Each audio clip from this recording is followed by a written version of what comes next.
Welcome back, everybody, to Magic with Randy. I am Randy, and today we're breaking down the standard meta. It's been a week since we had Pro Tour Chicago.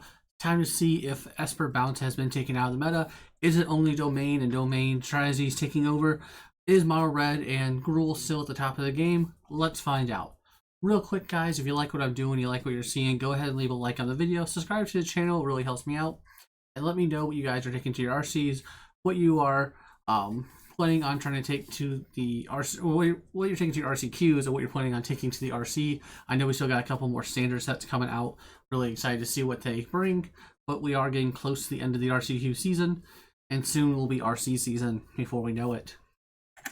All right, moving on with the first standard challenge we had on Friday. So when we look down, or when we break down the numbers, we got 7 Gruul aggro decks. Not too surprising. Gruul aggro was shown to be a powerhouse at the Pro Tour. No surprise that it's still doing well. Bant Control, which is probably the biggest surprise, seeing control decks do well at all. It did do super well in the Pro Tour. It didn't do, the player who played it didn't do, I think, too well with the draft strategies, so they didn't make it into the top 8. But Bant Control, or Azorius Control, essentially splashing green, realistically, for the sideboard cards, did very well. So it's kind of crazy to see, control coming back into the metagame. Esper Bounce with only 3, Jeskai Convoke with 3, Domain with 3, Golgari Midrange with 2 because people still like wasting their ticks, Golgari Self Mill with 2, Dimir Midrange, and then a bunch of different 1-0s. Some kind of cool ones there with, like, Is It Artifacts, Rug Flood Collar making a comeback. Haven't seen that deck in forever. But not too surprising to kind of see this. We've seen this since, I think, the inception of the RCQ season. For standard this season, Gruul aggro has been everywhere. It is, one of the most popular decks. Right next to usually Mono Red has higher numbers than the one it put up this time. But usually, it's Gruul, Mono Red, one of those two is almost always the most popular deck. It used to be Esper Bounce was usually tied for second, but it got tied for second with 4 people this time with Jeskai Convoke, Domain, and Bant Control. Really cool to see the Bant Control deck though. I'm a big fan of the control decks, so it's cool to see that making a comeback. That's always something I like seeing as a whole, but not too surprising about the rug. Or sorry, I saw the rug flood color. About the Gruul aggro list though, it is just a solid deck. I mean, if you're trying to take down an RCQ, you can't go wrong with Gruul aggro. Same way if you're getting ready to go into, if you're preparing to go to the RC here in just a few months, I can guarantee you Gruul aggro will still be super powerful unless they print a card, at least one card in each color that says you can't take damage for the rest of the game. Gruul aggro is going to be an aggressive strategy no matter what. And it's going to be a solid strategy moving forward up until the mice probably gets cycled out. Just it is how it is, That being said, though, Bant Control did end up winning it. So it is blue-white control. You have the Wiltleaf Lieges, 2 of those, and a Baloth in the sideboard as like your only green cards. And realistically, Baloth you can technically cast, I believe, right? Because you're playing. Oh, okay, no, this one's not playing. Oh, there's a Fountain Forge. Playing 2 Fountain Forge, so you can technically cast Baloth, but you can always cast the Wiltleaf Lieges using 3 white mana, not hard. But nothing too surprising about this list as a whole. The 2 blue overlords is a little surprising, I guess. That is kind of surprising. I'm not sure how great they are. I haven't really played a bunch of control. I've been playing a lot of modern, unfortunately. So I got the RC coming up for that this weekend. So 2 Bezos, almost surprising that there's only 2. That seems to be the go-to control card. Essentially, 4 Overlord of the Mistmoors makes perfect sense. 3 Step Ahead, perfect. 4 Get Lost makes sense. 1 Sunfall, 4 Rides End, 3 Day Judgments, 3 Temporary Lockdowns, 3 No More Lies, 2 Jaces. Jace is a great way to beat the Domain matchups. You see, as we have 2 more in the sideboard there. This kind of gets to destroy the Domain matchup. It's great that you're going to gain 1,000,000 life and you got these 7/7s attacking. It's like, cool, I'm going to mill you out. That's great that you died with 48 life, 68 life. Congratulations. No cards in the library though. Stock Up, I think, is probably one of the best cards that got printed in this recent set. Just being able to look at the top 5, get the best 2, kind of like a fixed quote unquote dig through time. So really good there. I wish it was instant speed, but we can't have everything.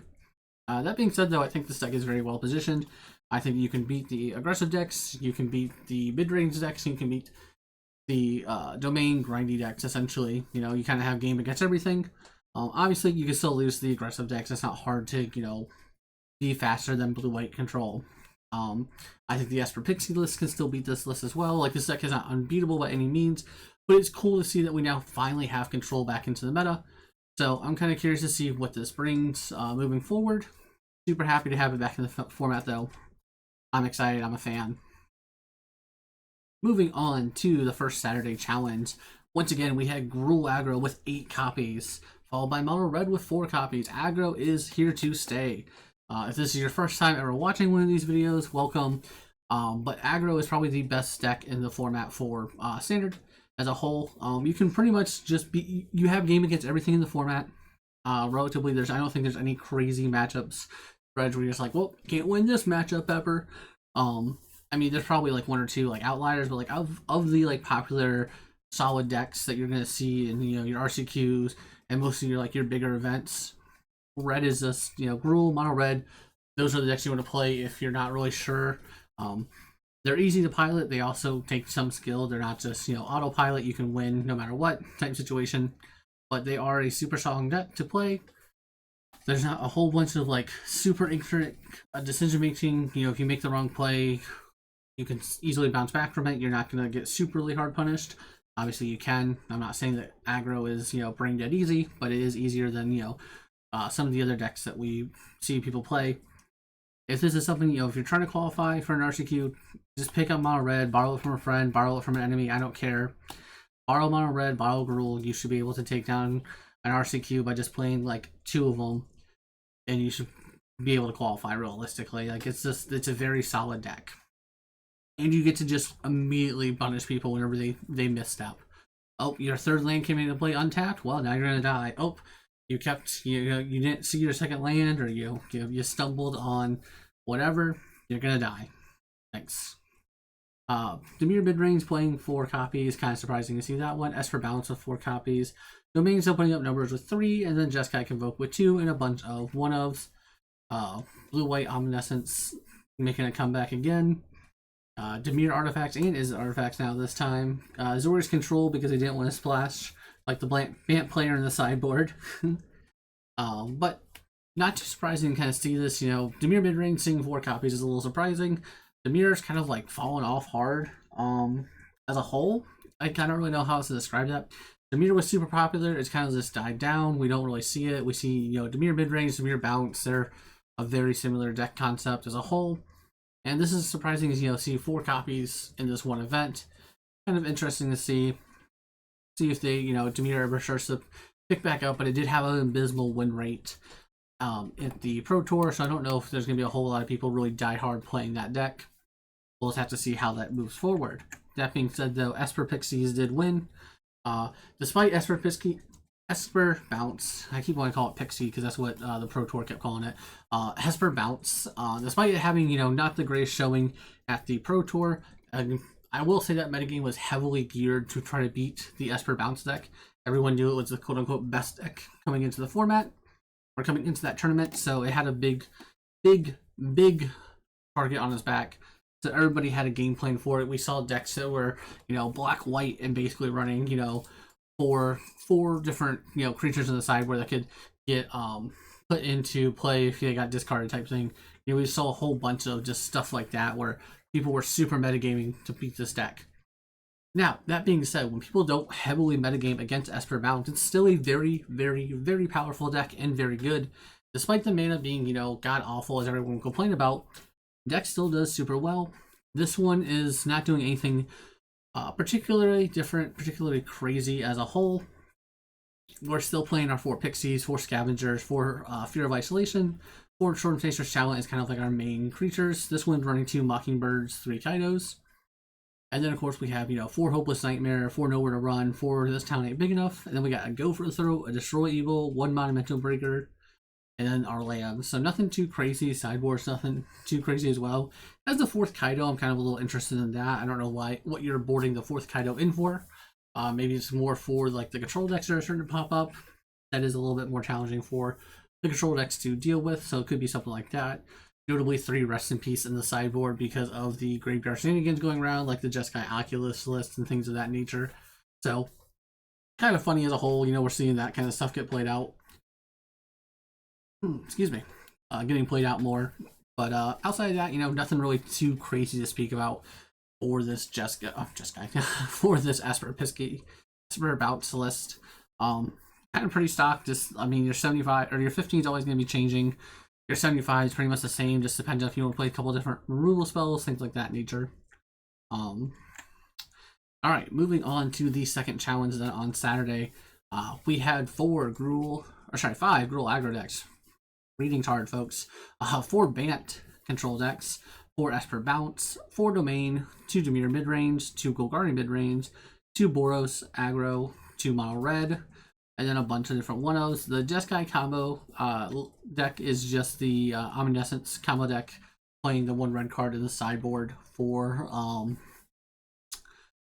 the faster kill. And we see our Caves player is back again, if you remember that guy or girl from last week. They put up like 3, they put up numbers in like 3 different challenges. Kind of cool seeing them coming back. That being said, though, nothing really too crazy to talk about here. Band Control doing a little bit more of a spike here. I'm not sure what caused 4 players to want to play Band Control this time. But Esper Bounce, Domain, Gruul, all those numbers look right. Nothing else really to say about that. Jeskai Oculus making an appearance this time. I think that deck is really good. I think it just struggles super hard against the Domain list. So something to think about if you're going to try to take that to an RCQ or anything of that nature. To watch out for Domain and try to have a good portion of your sideboard dedicated to trying to beat that matchup or just count it as a loss, essentially. That being said, though, Esper Bounce won yet again. And if this list looks similar, that's because it basically is. It's almost a photocopy of what we saw in the last one winning. I promise this is a different person, but turns out maybe we have found a good list as a whole. Not sure, but Esper Bounce doing Esper Bounce things. Still a solid list. Still looks good. Not much more to say. And this is the Is it Draw? Sorry, Is it Monument deck that we had. I kind of wanted to go over this because this one's doing some little different things here. So we have, of course, we have the Shark Pirate in there to get big. We also have the Skyray that is the same thing as the Shark, except it's 2 mana to cast and it's a 1/2 with flying. We also have this little gremlin here that has, whenever another creature with power 2 or less enters, you may discard a card. If you do, draw a card. You only get to do that once each turn. And then, of course, we're playing, Fear of Missing Out to discard, draw. We're playing Entity to discard each turn.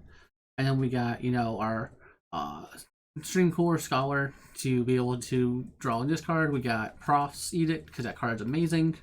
We got, of course, the Monument, First Lightning as some removal, and 2 Spell Pierces and Into the Floodmaw as to round out our spells. I think this is really cool. I really like these Monument to Endurance style decks. They are something that really interests me. I really like and enjoy them.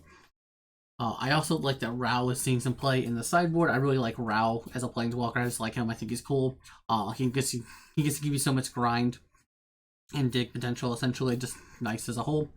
But no, I just like to point out sometimes, there's different decks, that don't win the tournament, but they are putting out numbers are kind of cool to see. And I think this is just a neat little one to play. It's also, pretty low to the ground, pretty aggressive, while also being able to, kind of make up a big board, get a lot of value from Monument and such. Just something to highlight, something to play, if you're looking for something different to play, and so, quote unquote, one of the best decks in the format. Alright, going on to the standard showcase challenge on Sunday, we had 6 Esper Bounce lists, 5 mono red, 4 Gruul aggro, 3 Esper combo, that is just the blue-white Omniscience deck, playing 1 black card in the sideboard. Nothing special, nothing really changed. 3 Dimir midrange, 3 Domain, 2 Band Control, 1 Sultai Control, that is just the Dimir Demons deck, that combo kill deck essentially, playing a couple green cards in the sideboard for the Esper Bounce deck, so when they have to discard a card, they just get a free 4/4. That's all it's doing. One Boros aggro, Jeskai combo. Again, that's just the blue-white Omniscience deck playing red. And one red card in the sideboard for a faster win. Azorius Control, Jeskai Convoke, and then one Goblins player as well. He's just having fun. He's hanging out here. But this is kind of what you can expect from more of a higher caliber challenge. You're going to see a lot more Esper bounce. You're going to see, 9 aggressive decks, mid-range, domain, command control, all those make sense. The Esper combo deck, honestly, the number of Omniscience decks in this was kind of crazy because we have, 3 in the Esper, we have and then 1 in the Jeskai, so we have 4 of them. I don't know what's caused them to come out of the woodworks as a whole. Kind of cool to see them start to do something though. Is interesting as a whole. But that being said, nothing too crazy as a whole about this showcase. All just solid decks to play essentially. Especially when you look at the top 3 there. Being Mono Red, Gruul, and Esper Bounce, just kind of the best decks to play in the format essentially. And then to no one's surprise, once again, Esper Bounce won. So this one is at least a little bit different. We have some things we can talk about here. Still playing the Pixie, still playing Fear of Isolation. This one's playing 2 Overlords and 2 Preachers this time. Still got the Nightmares, got the Storm Chasers, 2 Breakers instead. 4 No Runs as normal. 4 this town ain't big enough as well. Still 3 Kaidos, but we're playing, still playing a Go for the Throat and a Destroy Evil, but this time we're also playing a Stock Up.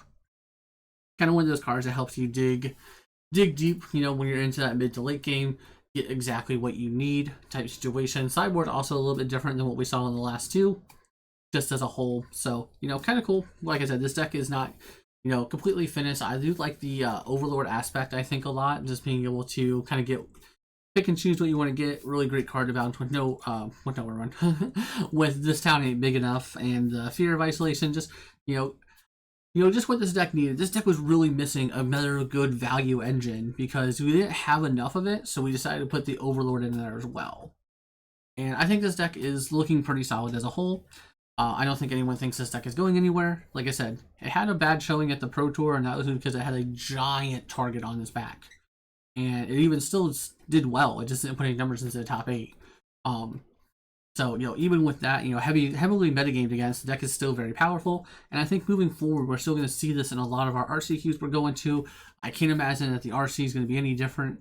Maybe this won't be the most popular deck because, we'll have new sets coming out. So we'll get to see some new things. So maybe, the Final Fantasy set brings out something that's going to, really hinder the Pixie deck or the Bounce deck, So we'll see what happens there. But I don't see this deck going away anywhere, This and the aggro decks are here to stay, and it's definitely something you either need to learn how to beat or be a part of.